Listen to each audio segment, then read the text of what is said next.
குழம்பு வைங்கம்மா. ஏதோ ஒரு குழம்பு வை, ஏதோ ஒரு குழம்பு நான் வச்சேன்னா இந்த குழம்பா வச்சேங்க. காலையிலயும் சாயங்காலமும் என்னால குழம்பு என்ன குழம்பு வைக்கிறதுனே தெரியல சாமி. சத்தமா பேசுங்க அத்தை, காதே கேட்க மாட்டேங்குது. சத்தமா பேசுங்க, மெதுவா பேசுங்க. எப்படிதான் பேசுறது சொல்லு பாக்கலாம். மெதுவா பேசுனா ஐயோ என்னத்த அது பேசாமையே விட்டின்னு வச்சு என்னத்த பேசாமையே இருக்கிறீங்க. நானும் ஒரு நாள் பேசாமே இருந்து பார்த்துட்டேன். என்ன கத்த வைக்கிறீங்க.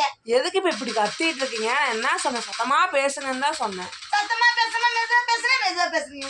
வேகமா பேசுறீங்க. ஒரு நாள் பேசாம இருந்து என்ன நீங்க சண்டை போட்டுக்காதீங்கம்மா. உங்களுக்கு பிடிச்ச குழம்பு வைங்க போங்க. எதாவது தின்னு போறேன். சும்மா அதை பண்றேன் எதை பண்றேன்னு சொல்லிட்டு கிடக்காதீங்க. அப்படிதான் சொல்லு. உட்காந்து முற்பாடு நல்லாவே இல்லைன்னு தள்ளி விடுவா. அப்ப பெத்த வயிறு என்ன பண்ண? ஐயோ பையன் சாப்பிடாம போயிட்டேன்னு கவலைப்படும். அதுதான் தெரிஞ்சுக்கிட்டு செய்யலான்னு பாக்குறேன். நீதான் சொல்ல சாமி, காலங்காத்தால கேம் உட்காந்து விளையாண்டு இருக்கிற. சாமி உங்களுக்கு பிடிச்ச குழம்பு நான் சாப்பிட்டு வேலை கிளம்புறப்போ. சரி விடு போ.